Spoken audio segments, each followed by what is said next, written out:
নমো নমো নমো করুণা ঘন নমো হে, নমো হে, নমো হে, নমো হে, নমো নমো নমো করুণা ঘন নমো হে, নমো হে, নমো হে, নমো হে। নয়ন স্নিগ্ধ অমৃতাঞ্জন পরশে জীবন পূর্ণ সুধারস বরসে, নয়ন স্নিগ্ধ অমৃতাঞ্জন পরশে জীবন পূর্ণ সুধারস বরসে, তব দর্শন ধন সার্থক মন হে, অকৃপণ বর্ষণ করুণা ঘন হে, তব দর্শন ধন সার্থক মন হে, অকৃপণ বর্ষণ করুণা ঘন হে। নমো নমো নমো নমো করুণা ঘন নমো হে, নমো হে, নমো হে, নমো হে, নমো নমো নমো নমো করুণা ঘন নমো হে, নমো হে, নমো হে, নমো হে। ঠাকুর শ্রীরামকৃষ্ণ এই যে স্বামীজিকে একদম আলাদাভাবে চিহ্নিত করেছিলেন এবং বরাবর বরাবর স্বামী ঠাকুরের ব্যবহারে, ঠাকুরের মানে কথাবার্তা সবসময় স্বামীজি নরেনকে সবার থেকে মানে সম্পূর্ণরূপে আলাদা, একটু আধটু নয়, সম্পূর্ণ আলাদাভাবে আলাদা জায়গায় রেখেছিলেন। স্বামীজি সম্বন্ধে অনেক কথা বলেছেন। তো সেই স্বামীজি সম্বন্ধে কেন এত কথা বলেছেন সেটা জানতে গেলে বা আমাদের একটু সামান্য, আমরা তো পুরোটা বুঝতেই পারবো না, সামান্য বুঝতে হলে সেটা স্বামীজির একটু সঙ্গে স্বামীজির একটু সঙ্গ করা দরকার।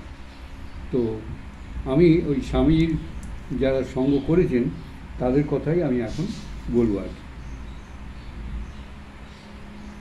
এটা হচ্ছে যে পাঁচকড়ি বন্দ্যোপাধ্যায়, যিনি স্বামীজির সহপাঠী ছিলেন, বাল্যবন্ধু, সমকালীন বাংলার অন্যতম শ্রেষ্ঠ পত্রিকার সম্পাদক। তৎকালীন যে স্বামী যখন আমেরিকায় ফিরলেন তখন উনি শ্রেষ্ঠ সম্পাদক একটা বিশেষ পত্রিকা। গুরুর পরীক্ষা শিষ্যে, শিষ্যের পরীক্ষা গুরুতে।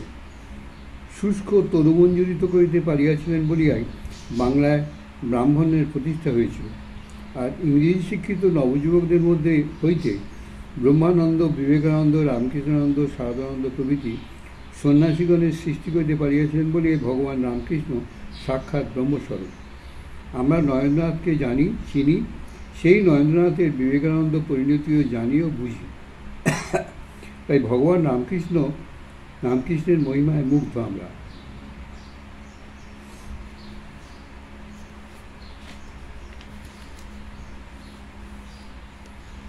সেই সঙ্গে বলেছিলেন, আমি যখন স্বামীজিকে যখন ওইভাবে সুখ্যাতি করছি, আমাদের মুখ চাপিয়ে বন্ধ করে দিয়ে স্বামীজি বললেন, তোরা যদি এইভাবে বলিস, অমন কথা বলবি তো আমি তাহলে দাঁড়াবো কোথায় বলতো? কার সঙ্গে কাঁধ মিলিয়ে স্বাদ মেটাবো? এখন স্বামীজি তো একটা অবস্থায়, স্বামীজি যখন যে বক্তৃতা দিচ্ছেন, অমুক করছেন, লোকশিক্ষা দিচ্ছেন, সেটা একটা জীবন, কিন্তু সেটা তো সেই অবস্থায় তো সবসময় থাকা যায় না। তারপর তো স্বামীজি আবার বন্ধু বান্ধব নিয়ে একটু আমাদের আহ্লাদ করতে চান, স্বাভাবিকভাবে তার জীবন যখন মানুষ দেহ ধারণ করেছেন। তাই স্বামীজি বলছেন যে তাহলে আমি কার সঙ্গে কাঁধ মিলিয়ে সখ্যের স্বাদ মেটাবো বলতো? উত্তরে আমি বলেছিলাম, দেখো দাদা, সলুই চিনতে পারলে জাত সাবের পরিচয় অনেকটা জানতে পারা যায়। আমি তোমায় দেখে ঠাকুরের মহত্ব জানবার চেষ্টা করছি, তাই তো দুইবারের অধিক দেখি নাই। তোমার মতো সামগ্রী যাহার কৃপায় তৈরি হতে পারে, তিনি যে কৃপার সাগর, সর্বনিধির আধার। বিবেকানন্দ আমার কথা শুনে কেঁদেই ফেললেন। শেষে গলা জড়িয়ে ধরিয়ে তার বীণাবনী বনিন্দিত কণ্ঠে, আমি সেই ভয়ে মুদি না আঁখি, পাছে তারা হারা হয়ে থাকি। মানে ঠাকুর সম্বন্ধে স্বামীজি এই ব্যক্তটা করলেন। এই গানটি বাষ্পগত কণ্ঠে অপূর্ব ভাব মিশিয়ে উনি গাইলেন। বিবেকানন্দ কৃপাসিদ্ধ, তার ইংরেজি বিদ্যার বহর জানতাম। পরে আমেরিকা ও ইউরোপে গিয়ে সে যে বিদ্যার ও তেজের পরিচয় দিয়েছিল, তাহা অপূর্ব লীলা দেখেছিলাম। তো স্বামীজি যে কতখানি ইংরেজি জানতেন, বাল্যবন্ধু তো, উনিও স্বামীজি মানে পরিমাপটা করে নিয়েছেন। কিন্তু আমেরিকাতে গিয়ে স্বামীজি যে পরিচয়টা দিলেন, ওরা তো অবাক। এটা দৈব কৃপা ছাড়াই সম্ভব নয়, এটা উনি বুঝেছিলেন। ভগবান রামকৃষ্ণ মাতৃভাবের পরিমাটি ছড়াইয়া বাংলা যে উর্বরতা সাধন করিয়া গিয়াছেন, তাহাতে মানবতার বীজ না দিলে ফসল ভালো হইবে কেন? কত বড় পুরুষ সিংহ তাহাদের জন্য কি কাজ করিয়া গিয়াছে। ধর্ম সাধনের উপর জাতীয়তার পালিশ চড়াইয়া শিয়াবতী জাতীয় ধর্মে পরিণত করিয়া বিবেকানন্দ সব্যসাচী অর্জুনের ন্যায় ভগবতীর জল টানিয়া শুদ্ধ ও তৃষ্ণার্ত সমাজের উপর স্তরগুলি স্নিগ্ধ করিয়া গিয়াছে। বিবেকানন্দ গুরুগিরি করতে আসেননি, কেবল ভাব বিলতে আসিয়াছিলেন। তেমন সরল হাস্যময় মিত্র, তেমন তেজস্বী সত্যসন্ধ সহচর আর কখনো দেখি নাই। দেখুন, বাল্যবন্ধু এইসব কথা বলছেন, বাল্যবন্ধু। তাহাকে ফাঁকি দিবার জোটই ছিল না, মনের কথাটি টেনে বার করতেন। তার কখনো অভিমান ছিল না। আমি একজন পণ্ডিত, আমি একজন বড় বক্তা, মিত্র সংসর্গে ভাবটা তার কখনোই ফুটে উঠত না। বিবেকানন্দ একজন বড়দের ভক্ত ছিলেন। গোপনে ভক্তিতত্ত্বের আলোচনা করতে করতে অনেক সময় তাহাকে মাতোহারা মহাভাবের লক্ষণ ফুটে উঠত, সেটাও আমরা কিন্তু দেখি। কিন্তু তিনি সেভাব চাপিয়ে রাখতেন। একবার ভক্তিসূত্রের ব্যাখ্যা করবার সময় তিনি বলেছেন, না ভাই, আমাকে মজাইও না। ওই যে ঠাকুর বলেছেন না, যে নরেন শুষ্ক জ্ঞানী নয়, নরেনের মুখের চেহারা দেখলে বোঝা যায় যে ওর জ্ঞান এবং ভক্তি পূর্ণভাবে ওর মধ্যে রয়েছে। তো স্বামীজি ওই ভক্তির মধ্যে আসতে চাইতেন না, কারণ ভক্তি এমন একটা জিনিস, জ্ঞানকে ভাসিয়ে নিয়ে কোথায় চলে যায়, ও ডেঞ্জারাস জিনিস। কিন্তু ধর্মজগতে ভক্তি জিনিসটা হচ্ছে ডেঞ্জারাস জিনিস। তার ওই ডেঞ্জারাস, কতখানি ডেঞ্জারাস সেটা দেখিয়ে দিয়েছে গোপীদের কাছে যখন উদ্ধব গেছিলেন সেই সময়। তেমনি আচ্ছা, গান গাইতে গাইতে বিবেকানন্দ একসময় সত্যি মূর্ছিত হয়ে পড়তেন। একদিন আমার কন্যাকে, ওই যিনি বলতেন পাঁচুই বন্দ্যোপাধ্যায়, একদিন আমার কন্যাকে নিয়ে তেমনি করে নাচো দেখি শ্যামা, আমার 5 বছরের মেয়ে, এই গানটি গাতে গাতে 4 বছরের কন্যাটিকে নাচাইতে বিবেকানন্দ অজ্ঞান হইয়া পড়িয়াছিলেন। আর মেয়েটিও তাঁর ভাবে বিভোর হইয়া তাহার গলা জড়াইয়া ধরিয়া স্থির ও নিস্পন্দ হইয়া তার বুকের উপর শুইয়াছিল। দেখুন, 4 বছরের মেয়ে, তার ওই ভাবে, বিবেকানন্দের ভাবেতে, ওই ভক্তিভাবেতে তারও সেও ভাব সমাধি হয়ে গেছে তার, ওই 4 বছরের মেয়ে।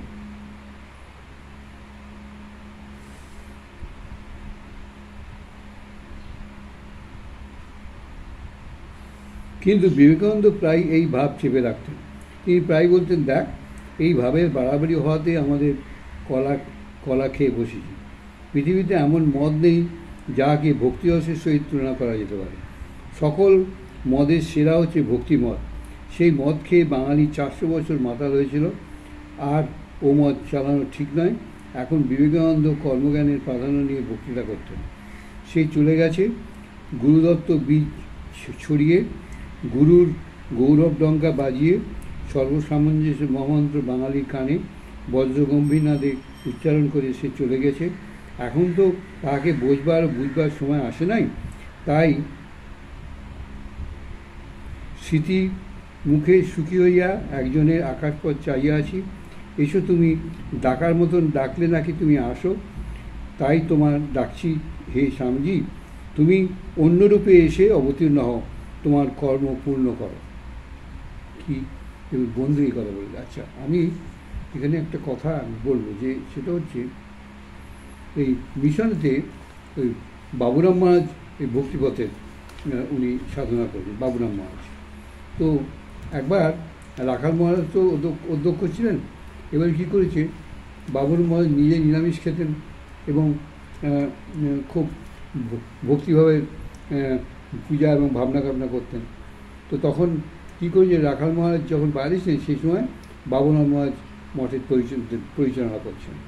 সেই সময়তে বাবুরাম মহারাজের মানে ভাবের বন্যায় সব নিরামিষ খেতে শুরু করেছে। বাবুরাম মহারাজও খুব খুশি, সবাই নিরামিষ খেতে শুরু করেছে আর কীর্তন করে খুব ভাবটাব হচ্ছে। তো রাখাল মহারাজ যখন ফিরে এসেছেন দেখেন এই কাণ্ড, সব ভক্তিভাবে টলমল করছে, কীর্তন গাইতে গাইতে সব ভাব সমাধি হয়ে যাচ্ছে। তখন রাখাল মহারাজ বললেন, এই রে সর্বনাশ করেছে, এখানে স্বামীজির কাজ হবে কী করে, এই অবস্থায় থাকবে? তো সব নিরামিষ খেতে শুরু করেছে, এইসব কাণ্ড করছিস। অর্থাৎ ভক্তিরসে ভক্তিভাবে চলে গেলে না আর কাজকর্ম কিছু করা যায় না জগতে। তখন ওকে কী করলেন কি, মাছ মাংস সব খুব আনাতে শুরু করে রাখাল মহারাজ বলে, আবার মাছ ভালো করে মাছ টাছ খাবি, খেয়ে এইসব কীর্তন বন্ধ কর, কর্মযোগের মধ্যে ডুবে যা। তারপরে তখন আবার ওই সন্ন্যাসীদের ওই অবস্থায় রাখাল মহারাজ ফিরিয়ে নিয়ে এলেন। কারণ রাখাল মহারাজ ব্যাপারটা বুঝতেন, বাবুরাম মহারাজ অত বুঝাবুঝির মধ্যে যেতেন না, উনি নিজেরভাবে মাতাওয়ারা থাকেন, ভক্তিভাবের মানে মানুষ ছিলেন বাবুরাম মহারাজ। এই ঘটনাটা পরিণত হয়েছে একবার।